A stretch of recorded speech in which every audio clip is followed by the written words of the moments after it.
Graça e paz, meus irmãos! Seja bem-vindo à nossa Sala Teológica. Vem comigo, vamos aprender!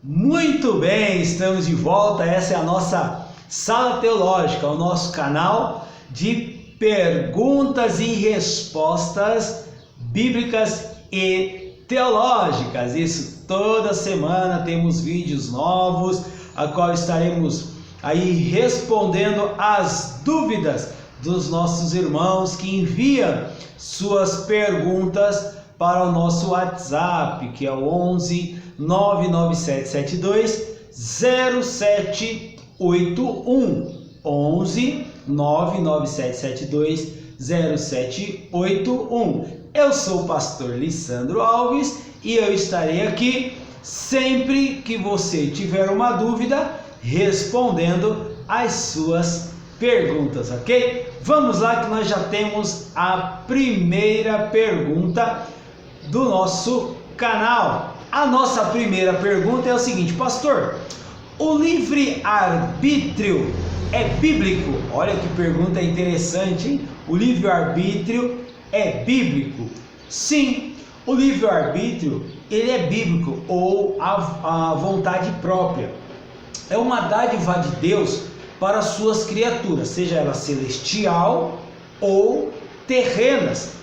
Nosso Deus, ele é um Deus de justiça, e ele jamais poderia fazer as suas criaturas como um robô, sem domínio próprio. Então, se nós não tivéssemos domínio próprio, se tudo fosse, como diz, predestinado conforme a vontade de Deus, então seríamos robôs na mão, ou como um fantoche na mão do seu manipulador. E Deus não age desta forma.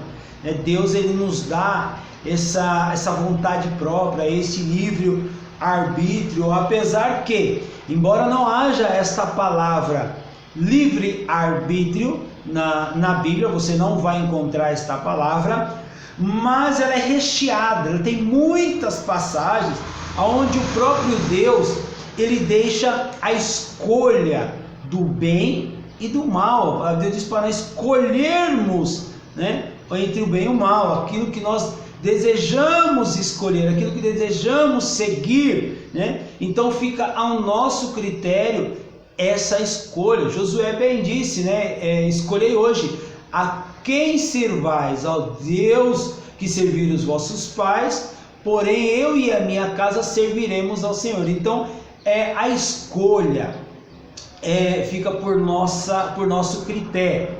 Bom, em Judas capítulo 6 diz assim, porque esse livre-arbítrio, como eu disse, ele é tanto para os seres celestiais como para os terrenos, como para nós, os seres humanos.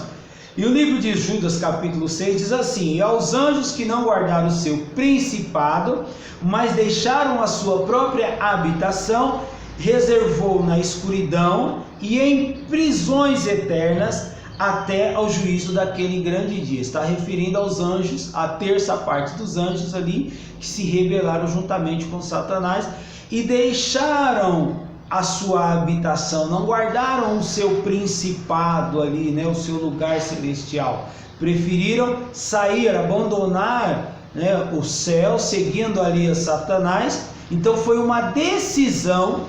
Lógico, eles foram persuadidos por Satanás e tiveram esta decisão de abandonar o céu e seguir a Satanás. Então foi uma escolha que eles fizeram. E isso aí, não foi uma decisão de Deus. Deus não decidiu, não, eu quero que terça parte dos anjos se rebeliem e vão embora. Não, Deus não tomou esta decisão. Lógico que nosso Deus, ele é um Deus onisciente. Ele sabe de todas as coisas, ele sabe do futuro, mas Deus, ele deixa a nosso critério a decisão. Nós vemos lá a passagem de Jesus com o rico, com aquele jovem rico, que Jesus, ele fala para ele, dar ali os seus bens aos pobres e segui-lo. E ele se entristece ali, prefere não seguir a Jesus. Ele estava predestinado àquilo? Não, Jesus deu a oportunidade para ele. Ele teve o livre-arbítrio, ele teve a livre escolha, de decisão ali, de decidir o que ele queria, se ele queria seguir a Jesus ou não. Bom, como não poderia ser diferente, né? O Senhor ele nos exorta a nós que somos batizados, que entramos pela porta da graça, e dentro desse tempo que nos restam, permanecer obedecendo o Evangelho até o fim, com muito temor. Mateus capítulo 24, versículo 3 diz assim: mas aquele que perseverar até o fim será salvo. Então, diferente da doutrina calvinista, que diz que aqueles que são eleitos, eles perseveram até o fim, não se desviam, não caem da graça, nós vemos aí que Jesus, ele diz, mas aquele que perseverar até o fim. Então, ele diz assim, olha, você tem que perseverar até o fim. Ele não está dizendo assim, que aquele que é salvo, ele persevera até o fim, mas aquele que perseverar até o fim, será salvo. Tá? Então, Jesus, ele está dizendo, quem perseverar, aquele que permanecer firme, aquele que as suas escolhas, tá? for escolhas que levem até o fim da graça, esse será salvo, ok? Então, o livre-arbítrio, ele existe sim, existem muitas passagens bíblicas que nos dão base para o livre-arbítrio, tá? Então, meu irmão, permaneça até o fim, permaneça na presença do Senhor, mesmo com luta, com dificuldade, permaneça firme na presença do nosso Deus e com certeza a sua salvação está garantida, ok? Vamos lá para a próxima pergunta, e essa pergunta ela é muito interessante. Continue enviando a sua pergunta para nós no WhatsApp 11 99772 0781. Eu quero agradecer aos irmãos que têm nos enviado as perguntas, que têm comentado, né, mandando ali também pelo WhatsApp a sua satisfação, né, dos vídeos, que têm tirado suas dúvidas, né? Muitas pessoas aí que estão tendo suas dúvidas esclarecidas através dos nossos vídeos. Então eu quero agradecer as suas participações. Isso para nós é muito importante, isso nos dá mais ânimo para continuarmos aí fazendo os nossos vídeos, para continuarmos ajudando você a sanar as suas dúvidas, ok? Então vamos lá. A segunda pergunta que nos foi feita aqui, estamos respondendo hoje nesse vídeo, é o seguinte: se Deus é imutável, por que em Gênesis 6, 5 e o versículo 6 diz que Deus se arrependeu, e em 2 Reis diz que Deus mudou de ideia sobre a morte de Ezequias? Olha que pergunta interessante, né? Poxa, se nosso Deus, ele é um Deus imutável, então como explicar, né, essa frase que Deus diz que ele se arrependeu de ter feito o homem? E como explicar 2 Reis, né, onde Deus diz que Ezequias iria morrer, e de repente Deus, após uma oração, Deus manda o profeta voltar à casa de Ezequias e dizer que ele não iria morrer naquele tempo, que ele seria curado da sua enfermidade. Olha que pergunta interessante do nosso querido irmão. Bom, vamos à resposta. A resposta é a seguinte: realmente Deus, ele é imutável, não há contradição na Bíblia, porque esta pergunta é uma aparente contradição, né, do texto que diz que Deus não muda, tá? Que Deus, ele é imutável, mas a imutabilidade é um atributo de Deus, tá? Então Deus não muda e não deixa nenhuma sombra de variação, tá? Não há nenhuma contradição na Bíblia a respeito a esses dois textos, tá? Então a Bíblia, só para você entender melhor, ela usa figura de linguagem para demonstrar ações de Deus. E muitas vezes atribuem sentimentos ou características humanas a Deus, que são esses atributos, né? Essas características, elas são chamadas de antropomorfismo e antropopatismo, tá? Que é a atribuição de características humanas ou sentimentos humanos a Deus.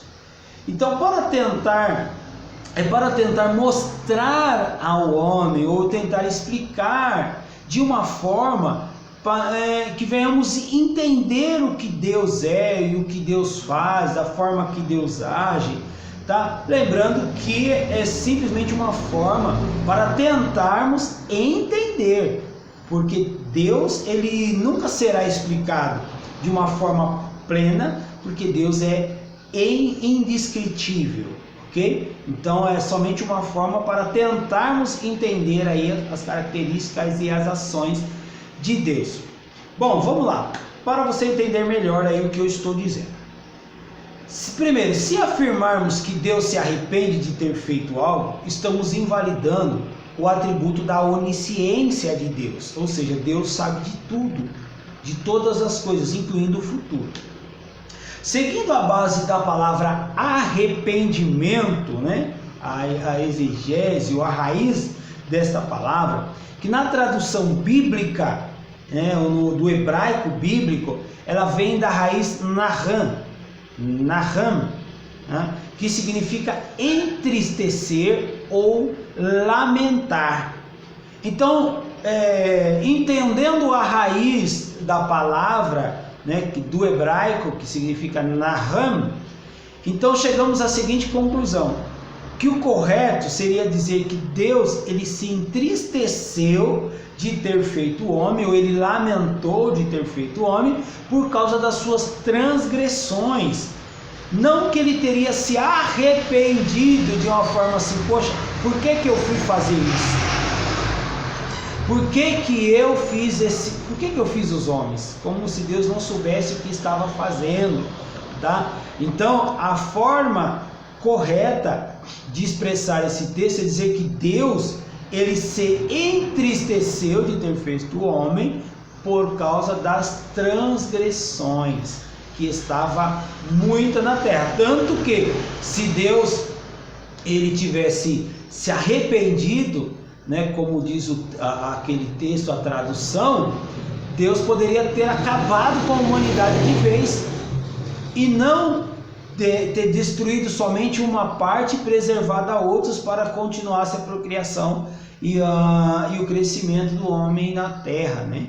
Então Deus, ele perseverou alguns, preservou alguns, tá? E destruiu outros, tá? Aqueles que estavam nos pecados, nas transgressões, esses aí Deus, ele destruiu todos com o dilúvio, tá? E os outros Deus perseverou, preservou na arca, para que pudesse aí estar procriando e aí crescendo, multiplicando a humanidade na terra, certo? Então, essa é a primeira resposta aí da pergunta do nosso querido irmão. Então, Deus, ele é imutável, tá? Então, esse arrependimento de Deus, a forma correta de interpretar é Deus se entristeceu de ter feito o homem, buscando, logicamente, da raiz hebraica da Bíblia, que é a palavra naham, que quer dizer entristecer ou lamentar. Bom, o segundo é a questão do livro de 2 Reis, né? Que o nosso irmão pergunta: por que Deus mudou de ideia em matar, sobre a morte, né, do rei Ezequias? Vamos lá. Deus não mudou de ideia sobre a morte do rei Ezequias. Na verdade, o que Deus, ele fez através da oração, ele simplesmente acrescentou. Deus deu mais um prazo para Ezequias, lógico, curando a sua enfermidade. Deus, ele deu um prazo, ele acrescentou. Se você ler ali o texto por completo, sempre uma orientação, sempre, não pegue somente um versículo, 2 versículos, leia todo o contexto, leia o texto todo o seu contexto, que com certeza você vai entender melhor aquilo que a Bíblia está dizendo. Então Deus ele acrescentou 15 anos de vida, e logo passando esse período de 15 anos, Ezequias morreu. Tá? Deus não mudou de ideia, ele só estendeu o prazo de tempo da vida de Ezequias, para que ele arrumasse a casa, tal, para que ele cuidasse da sua enfermidade. Então Deus não mudou de ideia sobre a morte de Ezequias, tá? A ideia de Deus não foi mudada, tá? Deus não mudou a sua ideia, porque senão também estaríamos invalidando, tá, a imutabilidade de Deus. Como Deus não muda, então Deus ele acrescentou o tempo de vida de Ezequias, mas passando esse prazo, esse tempo de vida, Ezequias veio a falecer. Ok? Mande as suas perguntas para nós, 11 99772 0781. Este é o nosso WhatsApp. Esse é o nosso WhatsApp. Mande para nós, estaremos aí respondendo a sua pergunta nos próximos vídeos. Em breve teremos aí um estúdio novo. Esse é nossos primeiros canais. Vamos ter participações aí de amigos respondendo perguntas juntamente conosco. Então não perca, continue assistindo, comentando, compartilhando, divulgando o nosso canal, e com certeza coisas boas virão por aí, ok? Vamos lá, nossa terceira pergunta nossos irmãos aqui, que diz assim: Pastor Lissandro, o cristão que não está vivendo bem a união pode separar? Que pergunta, hein, irmãos? Que pergunta. E aí, o cristão, ele pode separar? Ele não pode separar? Como queremos desenrolar aí esse mistério? Bom, a pergunta aí da nossa irmã é uma pergunta bem interessante para os dias de hoje, porque hoje nós vemos aí muitos cristãos que estão separando, pastores que estão se separando. E aí, é correto o cristão se separar porque está tendo alguma briga, algum desentendimento, algum problema no relacionamento? Nós vemos aí, encontramos muitos pastores que hoje está com a mulher, amanhã está com o outro. Encontramos muitos irmãos que hoje está com a mulher, amanhã, irmão, é que não deu certo, é porque era julgo desigual. Será que existe isso, irmão? Será que a Bíblia dá base para nós separarmos, para nós divorciarmos? Vamos à resposta da nossa irmã, a dúvida que a nossa irmã está tendo a respeito dessa situação. Bom, a resposta é a seguinte: não, o cristão não pode se separar. A Bíblia ela só dá permissão para separação ou divórcio para a questão do adultério, ou seja, a traição ou a morte. No entanto, a melhor solução é sempre o arrependimento, o perdão, que levam à reconciliação, tá? Se nós formos entender aí, se formos levar ao pé da letra, na verdade, o que Jesus diz a Pedro quando Pedro diz assim que quantas vezes devemos perdoar? Jesus diz 70 vezes 7, tá? Então, na verdade, nós formos levar ao pé da letra toda essa história aí de perdão, tá? Até mesmo em todas as questões deveríamos perdoar como cristão, tá? Seguindo a orientação de Cristo. Mas a Bíblia dá essa abertura para a separação, o divórcio, nessa questão de adultério ou de morte, né? Se o cônjuge morrer, com certeza você estará separado aí. Porque o casamento, só para você entender, é sagrado, tá? É algo instituído por Deus, tá? Lá no início da criação. Exige responsabilidade, exige compromisso. Vão haver brigas, vão haver problemas, vão haver diversidades. Por quê? Porque são duas pessoas de criação diferente, com pensamentos diferentes, ideologias diferentes, e com certeza vai haver sempre aí um conflito, mas esses conflitos precisam ser aprendidos. Então você precisa aprender a lidar com essas situações de uma forma saudável, em vez de fugir, em vez de querer buscar a separação, o divórcio, tá? Mateus 19,6 Jesus diz assim: o que Deus uniu, o homem não separa. Então, o casamento em si, tá? A Bíblia não dá nenhuma base para a separação. E esse negócio de julgo desigual, você precisa ver isso antes de casar. Porque depois que casou, meu amigo, você fez um compromisso, você fez uma aliança, tanto com o seu julgo, com o seu cônjuge e perante a Deus. Agora, há uma outra situação que nos dá também uma ênfase, uma base para a separação, que é a questão da violência. Hoje nós vemos aí muita situação de mulheres que passam por violência, que são violentadas, são espancadas no relacionamento. E a Bíblia ensina que o marido ele deve cuidar, ele deve amar a sua esposa e dar a sua vida por ela. E a esposa deve amar e respeitar o seu marido.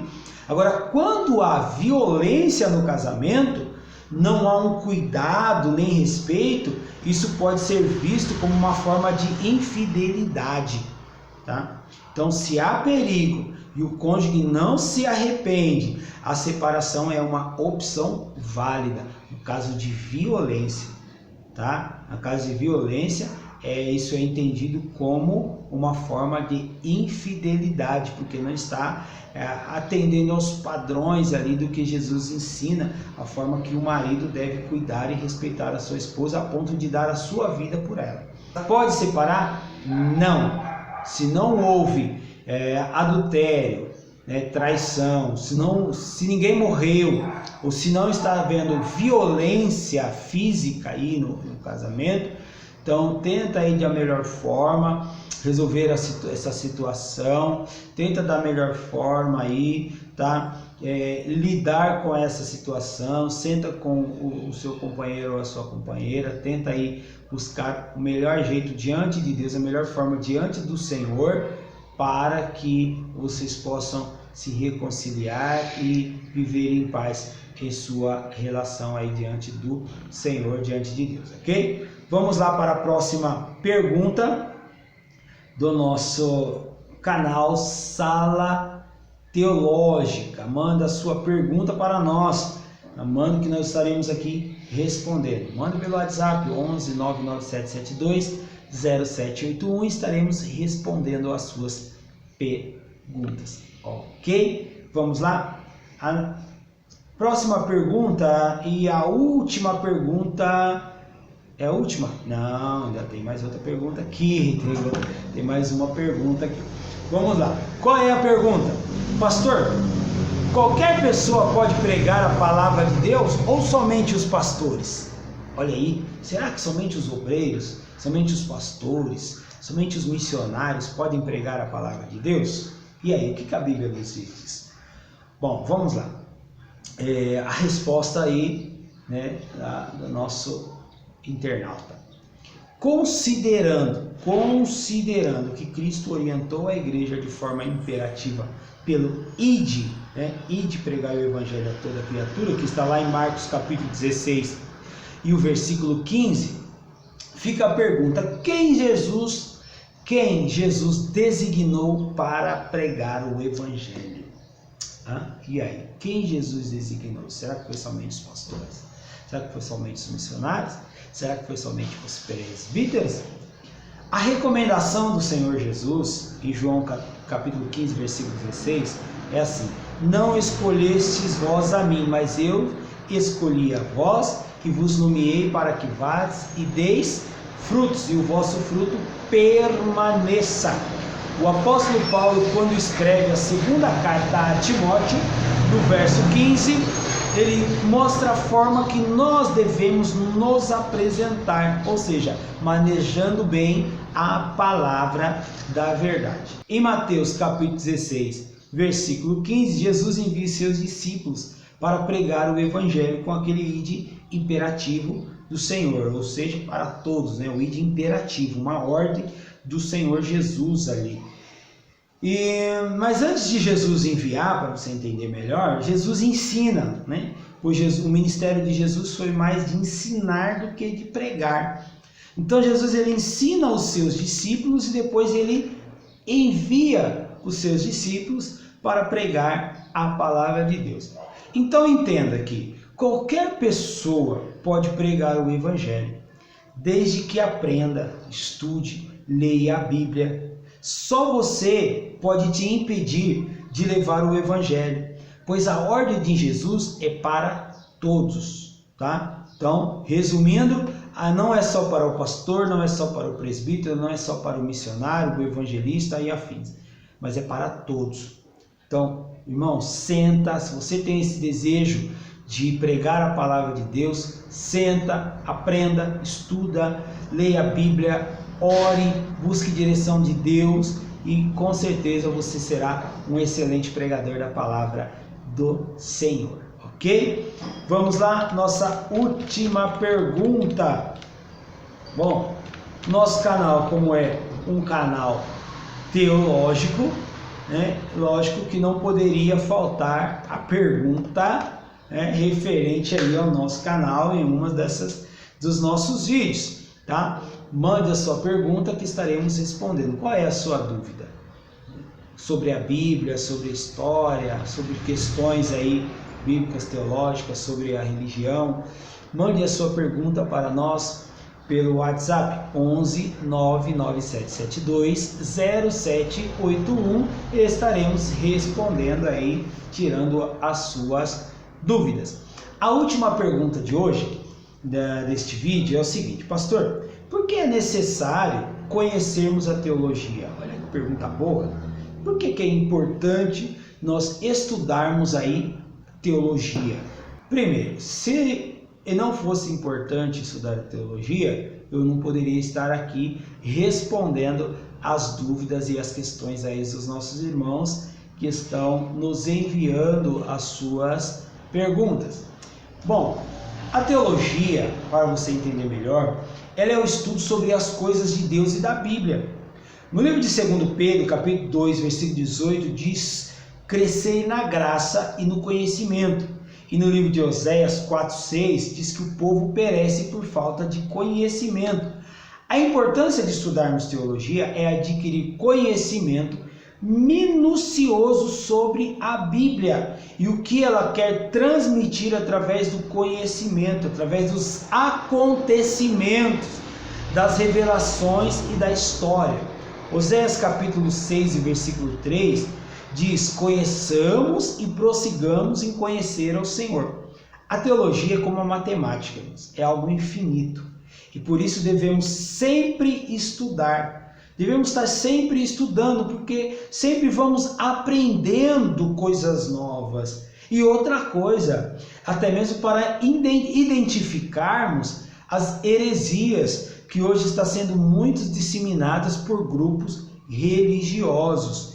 Quer conhecer os propósitos de Deus? Estude, conheça, se informa, pois o conhecimento é algo que nunca irão tirar de você e você nunca será enganado. Tá? Como muitas pessoas que não buscam o conhecimento e são enganados aí por esses mercenários, por esses lobos vestidos de cordeiros que ficam usando o evangelho para ludibriar, para enganar as pessoas, usando de tradições religiosas, de religiosidade, místicas dentro da igreja, superstições dentro da igreja. Então, assim, muitas pessoas são enganadas, não conhecem o verdadeiro evangelho por falta de buscar conhecimento. Então, estudar teologia é importante sim.